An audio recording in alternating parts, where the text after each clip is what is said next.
avant d'en venir au point concernant la mission à Séville, particulièrement la participation à la conférence sur le financement du développement,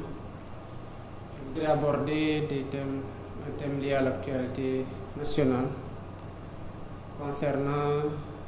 les pertes en vies humaines que nous avons déplorées consécutivement à l'intervention de la police au niveau de Rosso et au niveau de Cambérène. Rappeler que sur le plan des principes, les forces de l'ordre sont censées rassurer les populations et les protéger.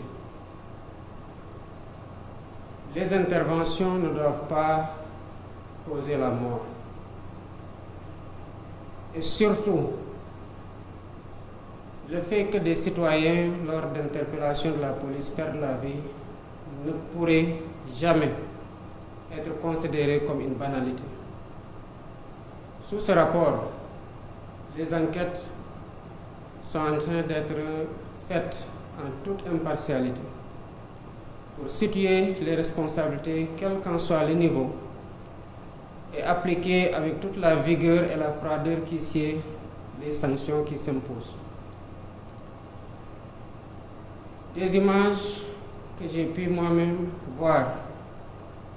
il apparaît des scènes qui sont insoutenables et qui sont inacceptables dans le cadre d'interventions policières. On ne saurait se servir des citoyens qui ont fait l'objet d'une arrestation dans le cadre d'échauffourées contre la police ou contre un quelconque corps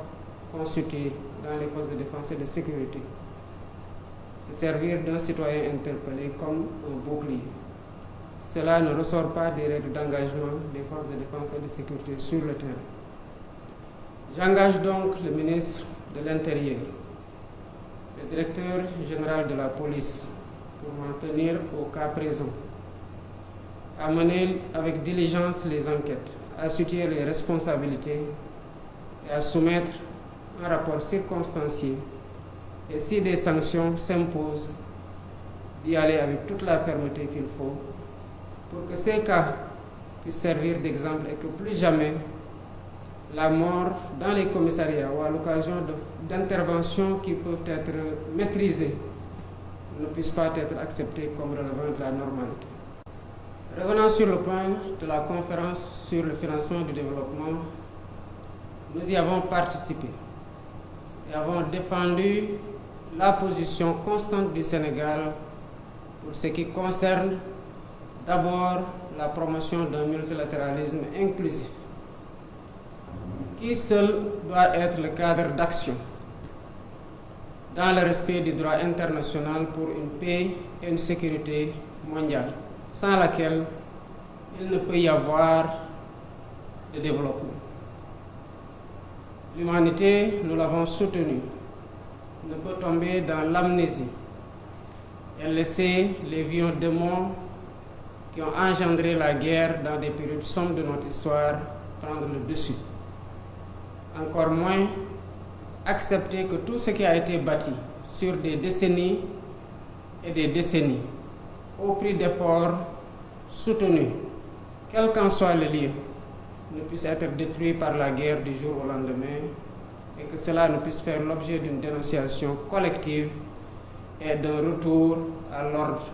mondial légal. Sur le plan de la dette, la position du Sénégal reste constante et nous l'avons défendue. Les conditions dans lesquelles les pays les moins avancés ou les pays en développement, comme on l'appelle aujourd'hui, s'endettent, ne s'accommodent pas d'un financement des priorités, puisque derrière tout ce qui est amassé en termes de ressources intérieures, y compris même souvent les ressources qui sont acquises par la voie de l'endettement, servent souvent en priorité pour garder la crédibilité de la signature du pays,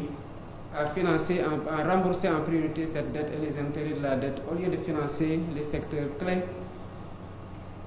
à savoir la santé, l'éducation et